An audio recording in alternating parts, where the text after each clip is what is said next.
Сайн бацгаана уу? За 7 хоногийнхоо коронавирусын мэдээллийг өнөөдөр бид нэр боловсролын сэдвээр хий гэж бодлоо. Одоо хичээл эхлэх гэж байгаатай холбогдуулаад ерөнхийдөө хүүхдүүдэд энэ халдвар ямар хөө байдлаар тарж байгаа хичээл нээхэд хэр зэрэг боломжтой гэдэг талаар бус тулсууд яаж хийж байгаа талаар ерөнхийдөө яриа гэж бодлоо. За ингээд уламжлалсаар эхлээд дэлхийн нийтийнхээ тоог ярьчих. За 23.4 сая хүн онцлогдсон байна дэлхийн нийтэд. За газрын зураг дээр хаана их байгаа нь бол харагдаж байгаа тийм ээ. Америк, Орос гэх мэтлэн одоо энтхэг гэх улсууд бол их өндөр тархалттай байна. За энэ нь бол өдөртний 300 мянга орчим хүн өвдөж ийн гэсэн үг. За ингээд нийтдээ 809,422 хүн нас орсон байгаа юм байна. Энэ нь өдөртөө 6,000 орчим хүн нас орж байна гэсэн тоо баримттай байна. За дахиад одоо уламжлалсаар хүн болгон бид нэр энэ ковид гэж ярьж байгаа үед 3 зүйлийг ерөнхийдөө хийнэ гэж ярьж байгаа тийм ээ. Нэгдүгээрт нь бол гараа сайн угаах хэрэгтэй, бүлээн усаар саундаад чадвал 30 минут тутамдаа нэг угаахтаа 20 секундээс дээш. Хэрвээ одоо ус байхгүй ийм тохиолдолд гар ариутгачаар спиртний суурьтай за тэр нь тэгээд ямар ч байсан 60%-аас илүү өндөр спирттэй агуулгатай байх шаардлагатай. Амны хаалтаа зөөх хэрэгтэй. За энэ дээр бол манай хүмүүсийн тухайд ерөнхийдөө маш их багасчаад байгаа. Тэгэхээр энийг бид нэр зүүдэг болох хэрэгтэй байгаа. За зайтай харилцаа буюу 2 метрээс илүү зайтай хүнтэй харьцахтай байх хэрэгтэй. За тэгээд эдгээрийг бол илүү их авч үзэх хэрэгтэй газар нь болохоор олон хүнтэй ойрхон тэгээд онгорхой буюу одоо хаалттай тийм орчинд байгаа тохиолдолд амны хаалтаа зөөх тэр гараа угаах гэх мэт зүйлүүдийг бол маш сайн авч хэрэгжүүлэх хэрэгтэй. За нөгөөтэйгөр бол аль болохоор худлаа мэдээлэл тараахгүй үнэн зөв шинжилгээ ухааны үндэстэй хандах хэрэгтэй байгаа. За ингээд боловсролын тухайд энэ зургийг болохоор ЮНЕСКОгийн вебсайтн дээрээс авсан байж байгаа. Ерөнхийдөө дэлхий дээр нэг тэрбум хүүхэд одоо сургуулиасаа ямар нэгэн байдлаар завсартаад байгаа юм байна. За энэ болохоор одоо нийт суралцагчдын болохоор 60.5% нь буюу 105 оронд ямар нэгэн байдлаар хичээл сургуулийн хаасан юм уу эсвэл зарим нэг газруудад нь хаасан байт юм уу эсвэл улс даяараа хаасан ийм байдалтай байна. За манай улсын тухайд болохоор дэлхий дээр ерөнхийдөө хамгийн түрүүнд сургуулийн хаасан улсуудын тоонд ордог юм байна. За одоо энэ юугаар одоо гүн ягаанаар харуулсан нь болохоор зэрэг гүн үдмийн ягаанаар харуулсан нь болохоор зэрэг улсаараа хаасан байгаа улсууд байж байгаа. За энэ ягаан нь болохоор зэрэг тэр улс дотроо зарим газруудад нь хаасан. Цэнхэр нь болохоор хичээл орж байгаа зүгээр хэвийн орж байгаа энэ улсууд байгаа. За ерөнхийдөө харах юм бол энэ бид нарт яг сонирхолтой жишээ илүү сонирхолтой байх болов гэж бодоод би Европын орнуудыг илүү одоо сонгож авсан байгаа. За яагаад вэ гэхээр Европ дотор сургууль нь онгорхойч улс байгаа, сургууль нь хаалттайч улс байгаа. За зарим хэсэгтээ хагаа, зарим хэсэгтээ онгойж байгаа тийм улсууд ч байгаа. За тэгэхээр би ерөнхийдөө энэ Европын улсуудын жишээг авч үзье гэж бодлоо. За тэгээд Европын холбооны хувьд болохоор бас юу гэж ECDC буюу Европын халдвараас хамгаалах Center for Disease Control гэдэг чинь өвчний хяналт урьдчилан сэргийлэх мэдээллийн одоо төв гэж нэрлэдэг тийм Европын холбоо даяар хамаардаг ийм байгууллагаас гаргасан боловсрол дээр гаргасан одоо репортыг илүү сайн авч үзлээ. За энэ болохоор одоо 3 сараас ахуулаад 7 сарыг дуустал ерөнхийдөө Европын улсуудад сургуулаа яаж нээж хааж байгааг нь харуулсан байна. За ингээд нийтдээ Европын 34 улсаас бол Эстони, Финлянд хоёрт болохоор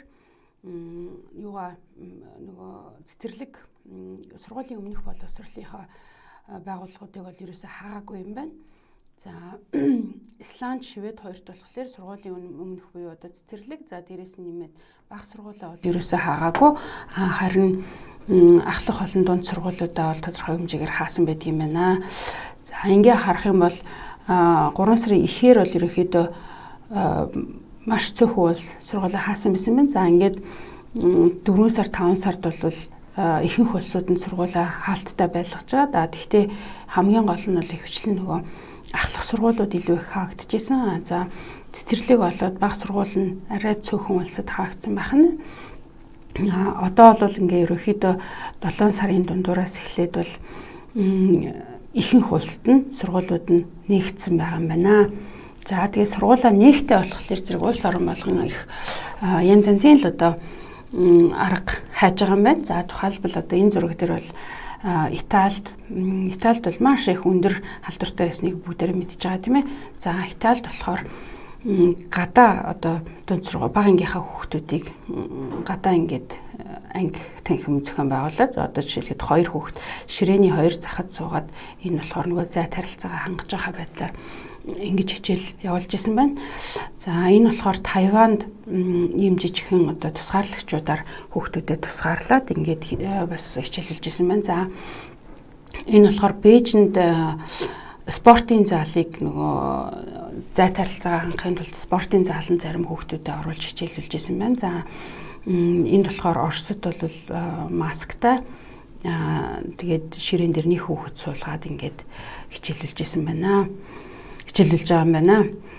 За ерөнхийдөө бол одоо ингээд нөгөө хичээл их хаагаад хүүхдүүд хичээлдээ явж чадахгүй энэний улмаас бол ЮНЕСКОгийн мэдээлж байгаагаар болохоор зэрэг сүүлийн одоо 20 жилд гараагүй ийм хэмжээний хүний хүчлийн индексийн одоо буурал гарах ийм асуудал үүсээд байна гэж үзэж байна. Яагаад гэвэл хүүхдүүд хичээлд явахгүйгээс болоод зөвхөн хичээлд явахгүй гэртээ байгаагаас болоод боловсролын хоцрогдолтой үүдэлтэй урт хугацаанд эргээд тэдгээр хүмүүсийн боломжийн одоо боловсрол олоогүйгээсээ болоод цаашаа өндөр боловсрол олох боломж нь хомсдоо. За тэр боломж нь эргээд тэр боломж хомссноос болоод орлогын хомсдолд орох гэх мэтлэн маш их олон үр нөлөө байгаа учраас энийг хүний хөгжлийн индексийн хамгийн их том уналтанд хүргэх боломжтой байна гэж үзэж байгаа юм байна. За энэ болохоор зэрэг яг ингээд загварчлаа судлаад үзэхээр ойрын одоо 30 жилдээ гараагүй ийм том хэмжээний уналтанд орж ийнэ гэж үзэж байгаа юм байна. За тэгэхээр зэрэг аль болохоор улс орнуудыг хичээлээ нээгээд аль болохоор хүүхдүүдээ хичээлд нь явуулж явах нь бол зүйтэй гэж үзэж байна. Яагаад гэвэл нэгдүгээрт нь одоо энэ хүүхдүүд гэртээ байснаас үүдэлтэй хүчирхийлэл нэмэгдэх, за хүүхдүүд гэртээ байснаас үүдэлтэй янз бүрийн аюул дүртэх байдал нэмэгдэх, сэтгэл санааны сэтгэл готрол гэх мэтлээ одоо босод их олон төрлийн сэтгэл зүйн өвчлөлд өртөх, за дээрэс нь нэмээд боловсролын хоцрогдолд орох. За тэгээд тэр тусмаа энэ нөгөө орлого багтай төвшний хүүхдүүдэд бол илүү их нөлөөлж байна гэсэн ийм судалгаанууд байгаа юм байна. За энэ судалгаануудыг харах юм бол одоо маш их олон төрлийн судалгаанууд байдаг юм байна. За тэгээд дээрэс нь нэмээд ерөнхийдөө энэ одоо ингээ хаачихсан үед улс орнууд бол аль болохоор ямар нэгэн байдлаар боловсролыг хүргэх гээд их олон төрлийн аргуудыг авч хэрэгжилж байгаа юм байна. За жишээлхэд радиогоор хичээл заах. За радиогоор хичээл заахын хувьд бол энэ Африк нуханлаа бүсүүдэд бас нэлээд их одоо дөрцмөл Африкийн орнуудад бол нэлээд их байгаа юм байна. За телевизээр хичээл зааж байгаа. За энэ нь бол бас одоо манайд гол одоо хэрэгэлсэн арга зам байж байгаа. За телевизээр хичээл зааж байгаа жишээлхэд Азад бол цэцэрлэгээс ахуулаад одоо ахлах сургууль хүртэл ерөнхийдөө нэлээд өндөр Африкт бол нэлээд их өндөр байдлаар ингэ заасан юм байна. За нөгөө талд нь болохоор зэрэг багш нар нь хүүхдүүдтэй нөгөө заасан материалаа хэвлэж өгөх ингэж хэвлсэн материалыг хөргүүлэх зэрэгээр бас ийм холимог аргаар үзэж байгаа юм байна.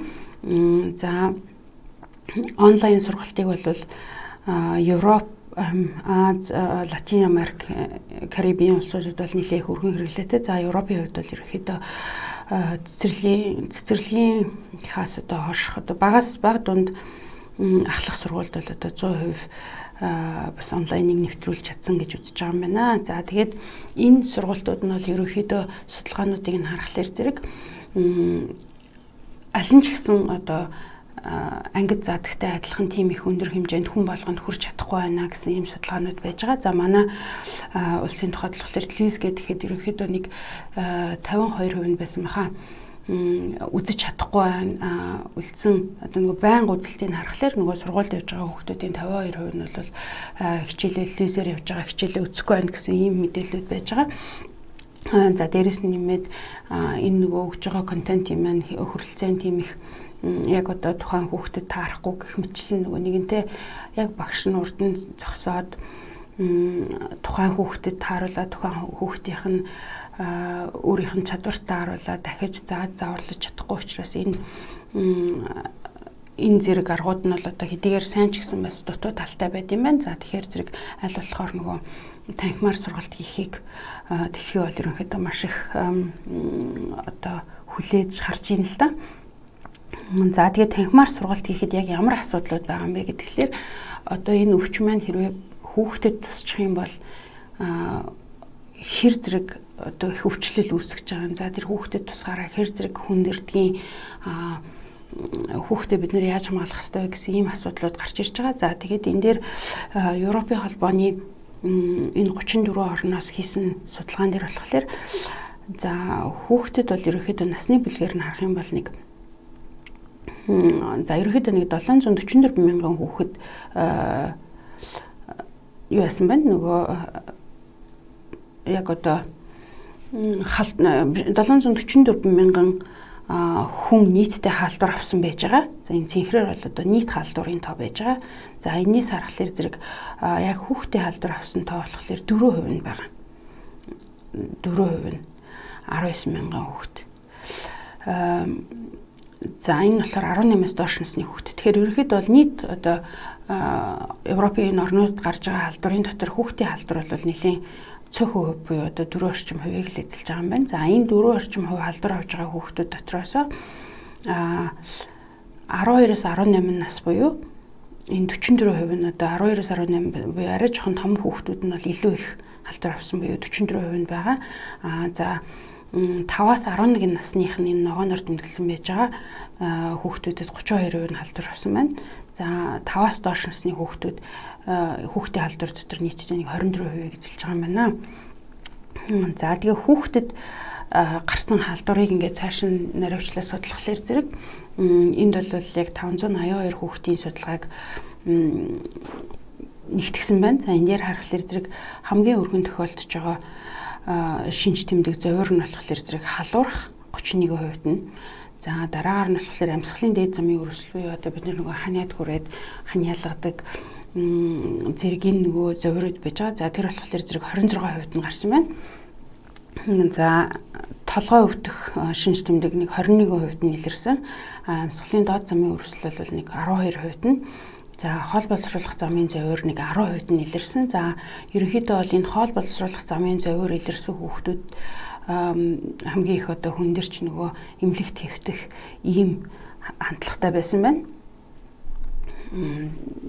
За тэгээ нийтэд нь аваад үзэхлээр зэрэг эмнэлэгт хэвтэж байгаа одоо хүүхдүүдийг ингээд аваад үзэх эмнэлэгт хэвтэж байгаа нийт халдвар авсан хүмүүсээс эмнэлэгт хэвтэж байгаа тоогоор нь ингээд аваад үзэх юм бол ерөнхийдөө 0-4 наснд нэлээд өндөр тэгээд одоо буураад 0-5-аас 11 наснд бол бага болоод ингээд нэлээд бага явж ирсэн. Нөгөө тоонууд маань ингээд нас нь өсөх тусам одоо илүү их өндөр болоод бүр их бага настай няраа хүүхэд за тэгээд эсвэл өндөр настай хүмүүст илүү их болоо явчихж байгаа. За одоо энэ хамгийн өндөр нас нь болохоор 70-аас 79 насны групп дээр бол илүү их одоо олон тоотой хүн эмнэлэгт хэвтэж байгаа. За энэ эмнэлэгт хэвтэж байгаагаас нас орж байгаа нас оролтынхаа хувийг аваад үзэх юм бол энийг бол одоо бүгдээрээ нэлээх сонссон 60-аас дээш насныхан ингээд илүү хамаагүй өндөр болоо явчихж байгаа. Нас нь өндөр болох тусам одоо энэ хүчний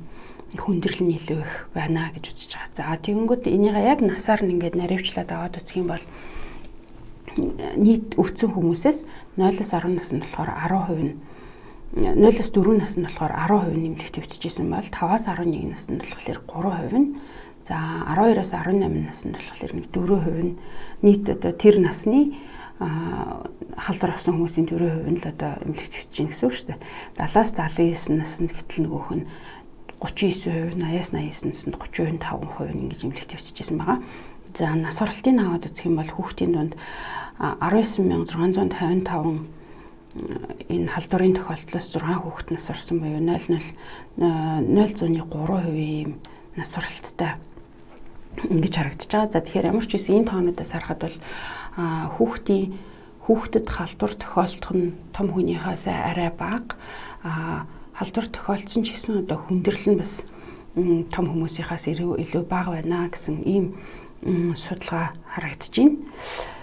За тэгээд энүүнийг яг ингээд тус улсаар нь ингээд аваад үзэх юм бол энэ хүүхдэд үнэхээр тийм халдвар бага байгаа мó аль эсвэл хүүхдүүдэд халдвар нь шинж тэмдэг өгөхгүй ийм шинж тэмдэггүй хэлбэрээр яваад байна уу гэдгийг ингээд нэлээд олон газруудад судалж үзсэн байна л да. За жишээлхэд энд Парист Францын Парисын хавийн 605 хүүхдээс судалгаа аваад үзэхэд энэ 0-15 насны хүүхдүүд байсан байна. За ингээд судалгаа аваад үзэхэд болохоор зэрэг 10.7% нь бол антибоди буюу эсрэг бит илэрсэн ийм судалгааны үр дүн гарсан байна.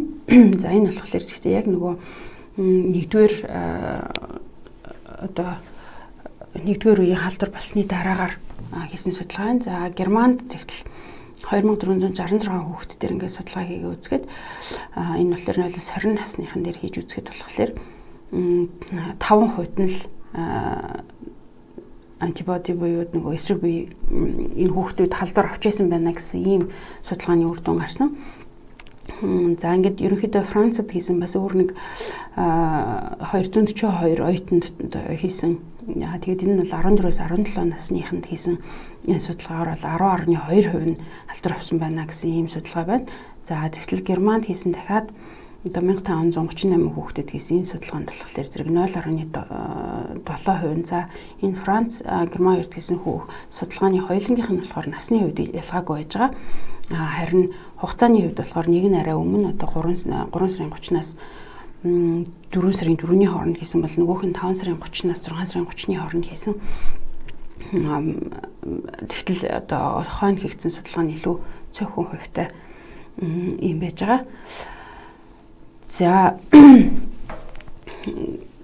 энд одоо бас дахиад өөр одоо Германд хийсэн судалгаа байна. Нидерланд, Шведэд хийсэн судалгаанууд байна. За тэгээд эдгээр судалгаа болохоор зэрэг Герман, Нидерланд хоёрын тухайд бол хоорондоо их ойролцоотой гарсан байна. 1.7-1-2% гээд. Харин Шведийн тухайд болохоор зэрэг эднийх бол ерөөсөө нөгөө сургуулаа хаагаагүй. Энэ Шведэд ерөөс сургууль хаагаагүй байхад бол 4.7-оос 7.5% нь бол халдвар авсан байсан гэсэн ийм шинжилгээний үр дүн гарч байна. Гэхдээ эдгээр судалгааны жоохон дутуу тал нь болохоор зэрэг яг тэр хүүхдүүдийг ямархуу симптом өгсөн, тэр нөгөө хүндрэл гарсан юм уу, гараагүй юм уу, өөрт нь юу мэдэгдээгүй өдр гэдгийг нь бол маш их сайн тодорхой хийж чадаагүй, их хвчлэн нөгөө их үеийн судалгаанууд байж байгаа.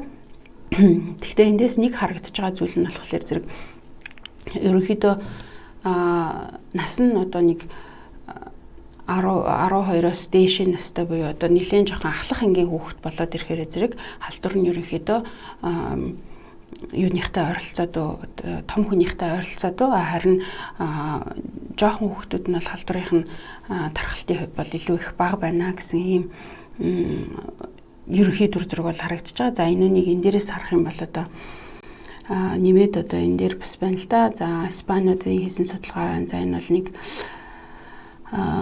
3.5 орчим хувьтай. За Барселонд хийсэн судалгаа болохоор дотроо хоорондоо нөгөө нэлээх зүрөөтэй. За Швейцарт болохоор 6.1%, Бельгикт бол 5%, Германд болохоор энд болохоор бүр 9-с 15% гэх мэтлэн. За эдгээрийн ерөнхийдөө зөрөө нь болохоор ямархуу байдлаар сампл хийсэн. За дээрэс нь нэмээд нөгөө сургууль хаасныхаа хаана хийсэн гэдгээс их хамаарат энэ зөрөөнүүд нэлээх гарч байгаа. За тэгтээ түрүүний хэлснээр нөгөө нас нь хүүхдийн маань нас нь жоохон одоо 10-аас дээшээ болоод ирэх тусмаа энэ халдварын тархалт нь том хүнийхтэй илүү ойролцоо.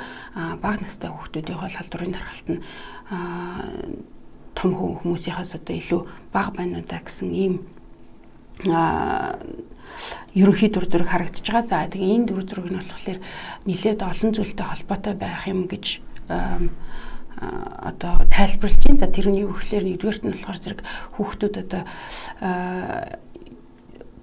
энэ чинь одоо нэгэнтээ нөгөө маш их шинэ халдвар учраас тэрүүний хүмүүсийн бидний нөгөө дархлааны систем ерөөсөө танихгүй учраас өвчин авахтаа бас нэлээд хүнд болж идэг бол хүүхдүүд болохоор ерөөсөө нөгөө байглаасаа одоо бүх халдвар тэдний тухайд шинэ байдаг учраас шинэ халдвартай илүү сайн тэмцэж чаддаг гэдэг утгаараа жоохон хүүхдүүд энэ халдвартай илүү арай сайн тэмцдэг. Нөгөө талаасаа бол бас яг механик одоо халдвар дамжих зам нь жоохон хүүхдийн тухайд одоо бас нэг намхан учраас магадгүй халдвар арай бага авдаг болов гэсэн янз янзын юм тайлбарууд байна л да. Нэг талаасаа бол яг дархлааныхаа систем нь илүү амархан устгаад байгаа учраас илүү хөвдөхгүй ах шиг байна. За нөгөө талаасаа болохоор зэрэг халдвар дамжиж байгаа замд бас тэдний одоо өндөр их нөлөөлдөг юм шиг байна гэсэн ийм судалгаанууд байж байгаа.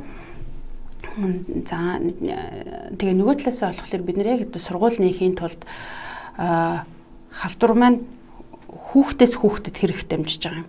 Хүүхдээс том хүнд хэрэг дамжиж байгаа. Том хүнээс хүүхдэд хэрэг дамжиж байгаа гэсэн энэ халдварын замыг нэлээд сайн судлах хэрэгтэй болж байгаа. Яагаад гэвэл одоо байж байгаа нийт судалгаануудыг харах юм бол гол халдварууд бол гэрийн нөхцөлд эсвэл тийм одоо сүм гэдэг юм уу одоо иймэрхүү нэг олон хүн цуглардаг хаалттай орчинд илүү их тарж байна гэж үзэж байгаа. За тэгэнгүүт гэртээ халдвар авчихсан хүүхэд сургууль дээр ирэнгүүт тэр сургууль дээр байж байхдаа багш ажилчдаа эсвэл цуг сурдаг хүүхдүүдтэй халдвар тараах ийм боломж нь юу вэ гэдгийг одоо нөгөө нэлээд сайн судалж ээж сургуулаа нээх үү хаах уу аль эсвэл хүүхдүүдийг яаж суулгах уу гэсэн энэ зүйлүүд бол нэлээд илүү их тодорхой болох байгаа. Тэгтэл энэ халдвар маань өөрөө нэгэнтээ нэлээд одоо шинэ дөнгөж 8-9 сарын л хугацаатай байгаа учраас энийг бол тийм айхтар сайн судлааг байна. Тэгтээ одоо гарч байгаа репортуудыг зарим нэгийг дурдах юм бол Францад одоо 9 настай хүүхэд халдвартай болох нь тогтоогдоод тэгээд тэр 9 настай хүүхдийн дараагийн нөгөө цуг сурж исэн хүүхдүүд орсон багш гэх мэтлээ энэ хүмүүсийн ингээд шинжилгээ хийгээ үзэхлээр энэ хүүхд бол ерөөсөө халдвар тараагаагүй байсан байна. За нөгөө талд нь болохоор Ирландад 924 хүүхэд 101 том хүнийг бас ингээд дагаа судлаад үзэхлээр зэрэг эдгээрээс бол нэг 3 хүүхэд 3 том хүн халдвартай гарсан. Тэрнээс одоо олон энэ бол бас бага хэмжээнд тарсан гэж ойлгож болно. За Финляндд болохоор 12 настай хүүхэд яг халдвартай үедээ хичээлдээ явж исэн. За тэгээ тэр 12 настай хүүхдийн эхний контактууд 121 хүүхэд байснаас эдгээрээс нэг 89-аас нь шинжилгээ авч чадсан байгаа. За тэгэхэд энэ 89-аас бол бүгднгээс нь сөрөг гарсан. Гэхдээ үлдсэн нөгөө 30 хэдэн хүүхэд энэ бол шинжилж чадаагүй учраас яг үнэхээр халдвар тараас хийск нь бол мтэйг байна.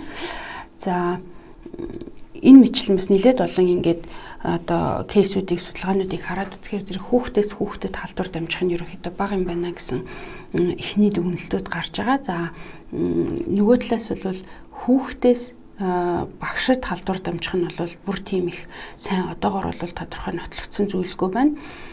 За харин гэрийн нөхцөлд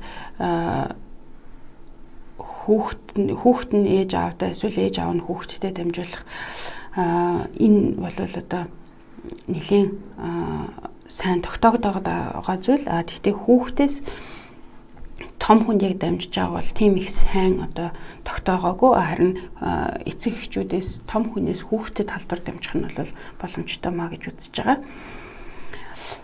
За тэгээ яагаад ингээ хэрвээ хүүхдээс том хүнд халдвар юм байгаа юм бол яагаад ингээ сургууль хаагаад байгаа юм бэ гэд За хамгийн нэгдүгээрх нь болохоор зэрэг нэгэнтээ энэ нөгөө халдварыгаа бид нэр сайн судалж мэдэхгүй учраас хүүхдүүдэд хамгаалахын тулд сургуулаа хааж байгаа. За одоо нөгөө талаасаа болохоор сургууль хаасан үед ерөөхдөө халдвар бас нэлээд багасж байгаа ийм талууд ажиглаж байгаа. За энэ нь болохоор Америкт жишээлхэд энэ нэг судалгаан дээр нь болохоор юу гэж гарсан байна вэ гэхээр сургууль хаасан үед 100 мянган хүн тутамд гарч байгаа халдварын тоон одоо нэг 128-аар бага байсан.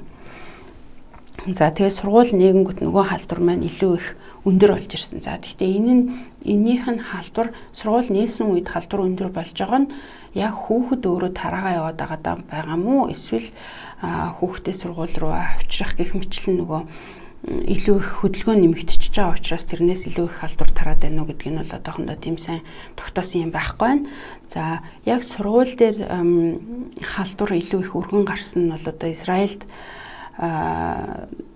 сургууль нээгээд ерөөсөө удаагүй сургууль дээр халдвар гараад ингээ хаасан байж байгаа. За энэ нь болохоор зэрэг тухайн үед Израильд бас их халуун байсан байна л да. Тийм болохоор зэрэг хүмүүс нь маск нэх зүгээгүй, дээрэс нь нэмээд агаар жуулагч нэмж ажиллуулж исэн зэрэг эднэр нөлөөлсөн байж магадгүй гэж үзэж байгаа юм байна. За үүнээс гадна одоо бусад улсуудад ч гэсэн сургууль нээгээд халдвартай хүүхэд онцлогдоод буцаагаад хаах гэх мэт ийм юмнууд бол нэлээд их тохиолдож байна л да. За тэгэхээр ямар ч шиг байсан одоо байж байгаа мэдээлэлээр бол хүүхэд хэдийгээр халдвар авсан ч гэсэн өвдөх магадлал, нас барах гэх мэтлэн хүндрэх магадлал нь бол том хүнийхтэй харьцуулбал хамаагүй бага.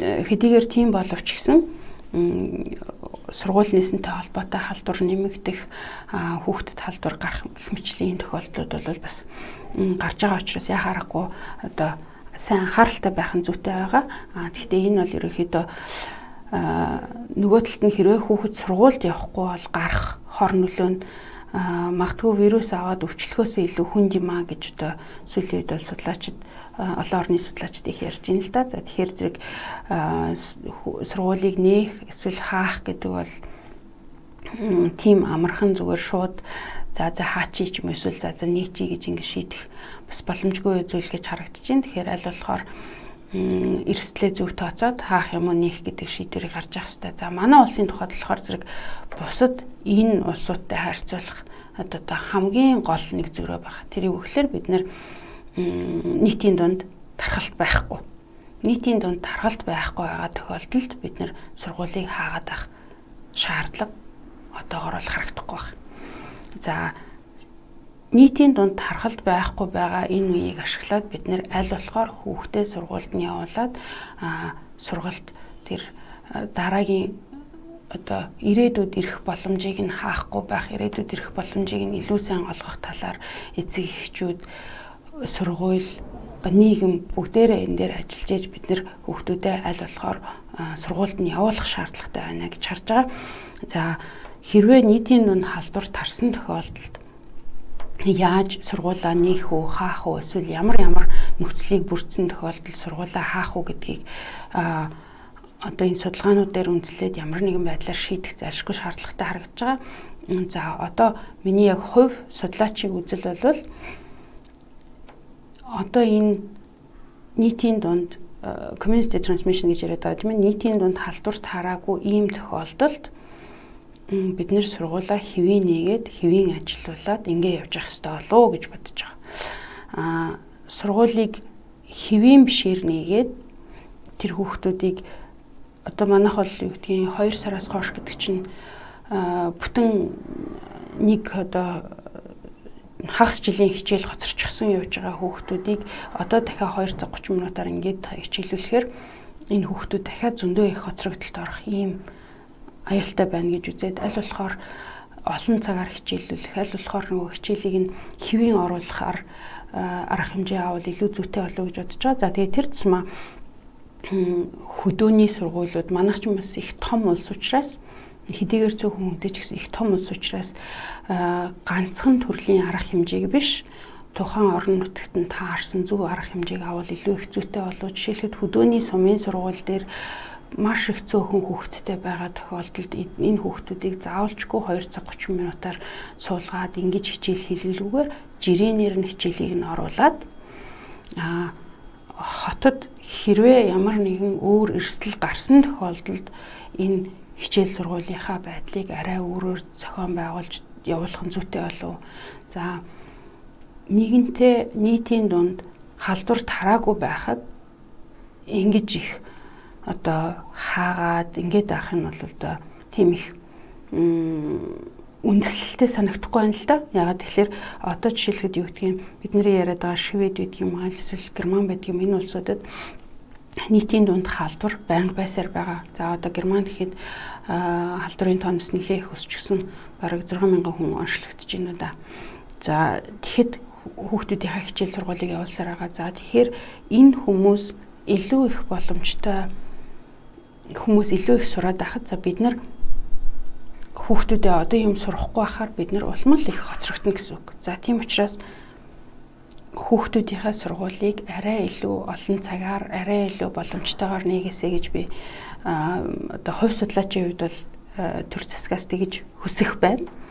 Яагаад гэвэл нэгэнтээ халдварын тархалт байхгүй байхад заавалчгүй бүгдийг нь одоо ингээд хаагаа суугаад авах биш, харин халдварын тархалтгүй үеэ ашиглаад илүү хичээлүүдэд зөв хэвийн хэмжээнд нь оруулаад ямар нэгэн тохиолдолд бид нэр халдвар гарлаа, алдлаа, энэ нийтийн дунд халдвар бий боллоо гэхэд хичээлээ хаах боломжтой ийм байдалтай сууж байх нь илүү одоо сайн шийдэл болоо гэж харж байгаа. За тэгэхээр миний хувьд бол ямар ч байсан тэр 3 өдөр хичээлүүлээд одоо 230 минутаар хичээлүүлэх гэдгийг бол тийм их зөв шийдэл биш болов. За тэгтээ яг манай сургуулиудад бас одоо манай улсад бол өөрийн гэсэн зовлон байна л да. 60 хүүхэдтэй ангид хүүхэд хичээлүүлэхээр тэрнийг бас ямар нэгэн байдлаар аль болохоор уг нь хүүхдийнхаа тоог цөөлөх зайлшгүй шаардлага байна. Тэгэхээр одоо жишээлхэд бид нэгэнтээ биеийн тамирын хичээл орохгүй байхад тэр заалыг хэрэглэгч гэдэг юм уу гэх мэтлэн ийм нөгөө арай нэг өөр аргууд олоод хүүхдүүдэд аль болохоор хэвийн хичээлүүлэх чиглэлдээ анхаарах нь зүйтэй болов. За бусад улсын туршлагыг харахад бол бусад улсын туршлага болоод за одоо судлаачдын ярьж байгаа энэ зүйлүүдийг харахад бол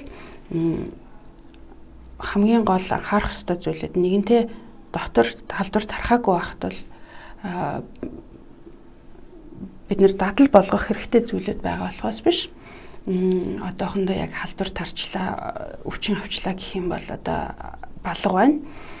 За үүний тулд сургуулиуд дээр яа харахгүй одоо бид нар гарын ариун цэврийг сайн сайхуулах, маскыг нь зүүлгэх, цэвэрлэгийг нь илүү маш сайн хийлгэх, хичээл хоорондын анги хоорондын нөгөө одоо өглөөний анги гараа явлаа гэхэд тэрний дараагийн анги орж ирэхэд цэвэрлэгээ хийх цаг гаргаж өгөх гэх мэтлийн энэ зүйлүүдийг бол заавалжгүй хангах хэрэгтэй болно.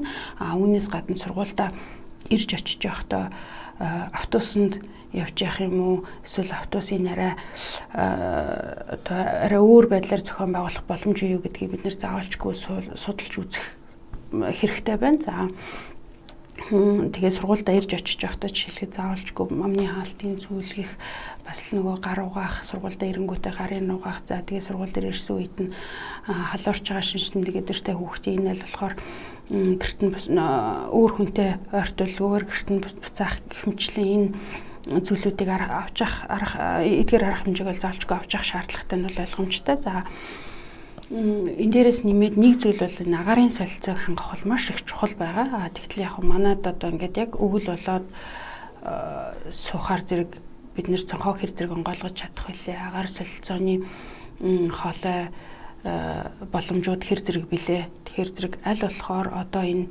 арай нэг өрн дулаан цагтаа хичээлүүдийг нь 2 цаг 30 минутаар биш, 3 өдрөөр биш, аль болохоор хэвийн оруулах талаасаа илүү сайн бодож үзэх хэрэгтэй байна гэж үзэж байна. За өөрөө яг хувь эцэг эхчүүдийн тухайд бол бид нэр хүүхдтэйгээ ажиллаж байхгүй бол энэ хичээл сургуулийн хоцрогдол гэдэг маань явж хөгжлийн хоцрогдол хүүхдэд эргээд маш их хор нөлөөтэй гэдгийг маш их сайн бодож авах хэрэгтэй. Тэгэхээр ямар ч байсан манай улс энэ дээр бас арай нэг өөр шийдлүүд гаргах болов уу гэж найдаж байна. За тэгээд хэрвээ энэ өөр шийдэлд хэрэгтэй одоо судалгаа энэ зүйлүүдийг илүү сайн харах одоо ийм бас нэг илүү шинжлэх ухаанч байдлаар хандаасаа гэж одоо их маш их хүсэж байна да.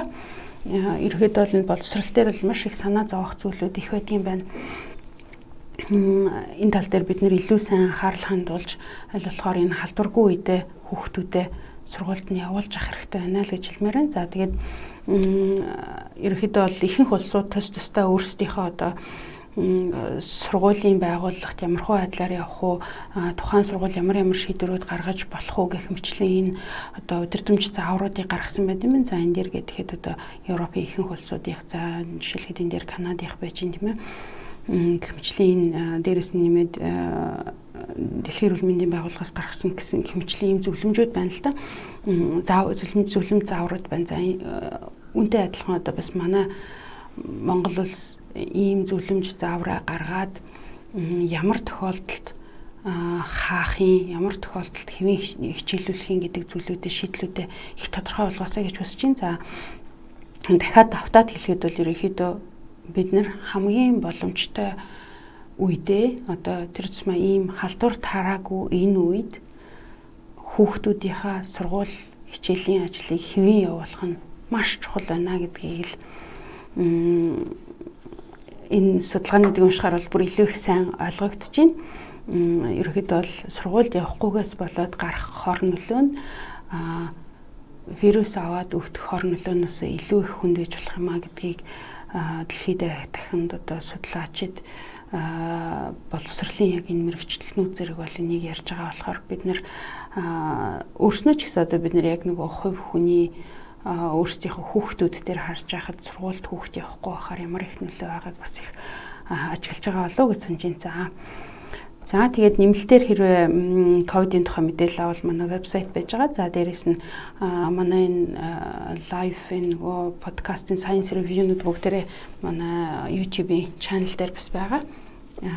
За баярлалаа. За өнөөдөр тэгээд